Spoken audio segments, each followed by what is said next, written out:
And the fact that this is in Chicago, it is not my hometown as it was with Chris. But I grew up, 5'7". I was raised in the state of Indiana, not too far from here, 185 miles away, in a little town of 600. You always remember where you went for your first baseball game, and that was 35th and Shields, White Sox and the Yankees. Chico Carrasquel was the shortstop for the White Sox. Phil Rizzuto was the shortstop for the Yankees. I'm not 35 anymore. I have been a Pittsburgh Pirates lover for 53 years. For the last 19, the love has not been returned. But the first time I ever got to see my team play was at Clark and Addison, August 9th, 1959. Vern Law pitched for the Pirates, and Ernie Banks hit one into Waveland Avenue to lead off the second inning. The Pirates rallied, and Elroy Face, shorter than me, came in relief and got the win for my guys. I never forgot that trip. Then the first game that I ever saw the Blackhawks play was at Chicago Stadium against the Boston Bruins in 1970. And the one thing that I admire about the Blackhawks then and the Blackhawks now is how little has changed. Oh, yes, some years were better than others. Some years produced championships, but there was a consistency. There was Lloyd Pettit, and now there's Pat Foley and John Weideman. There was a guy named Billy Ray behind the bench, and now you have this great guy, Joel Quenneville. The hierarchy was the same. Al Melgard played the organ, and now it's Frank Pellico.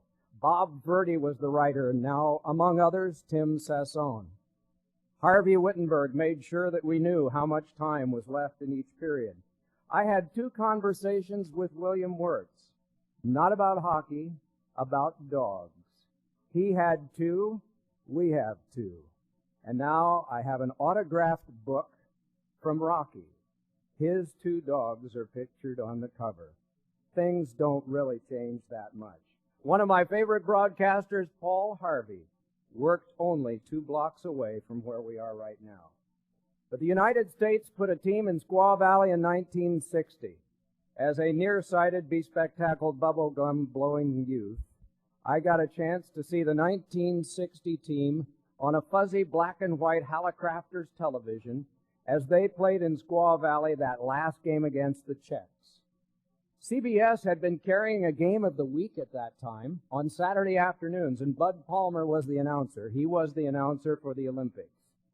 And I remember the day that the Czechs lost to the United States and the United States won gold medals.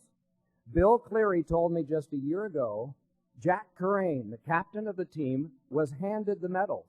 It was up to him to give one to each one of the players. Jack took his own medal back to Boston, put it in the glove box of his pickup truck, went back to work as a firefighter.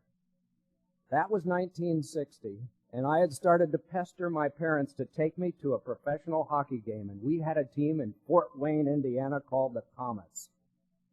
December 10th, 1960, I had wanted to be a baseball announcer until I went to a game at the old Coliseum. It was new at that time.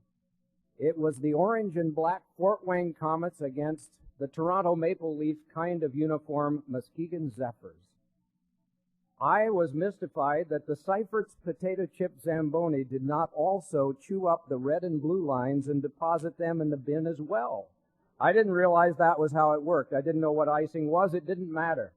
There were screens around the circumference of the rink. I thought it was to keep the paying customers out. I saw how rough the game was and realized it was supposed to keep some of the players that wanted to escape in.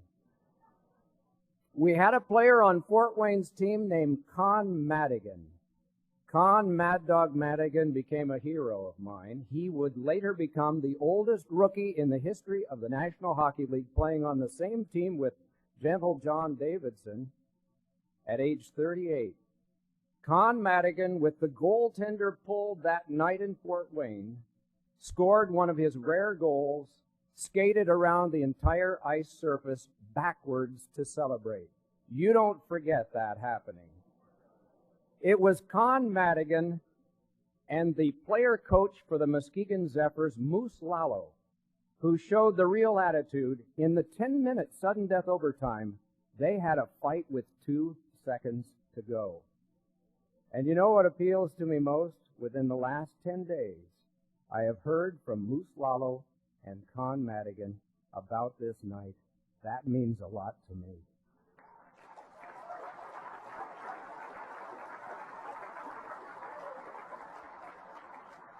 By the way, the man who broadcast the game that night in Fort Wayne was the guy I grew up listening to. His name is Bob Chase.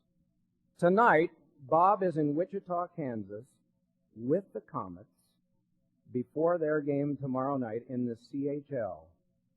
Bob will be 86 in January. He has done the Comets for 59 years on 50,000 watts. He has spoken to more people about our sport in the United States than any other broadcaster.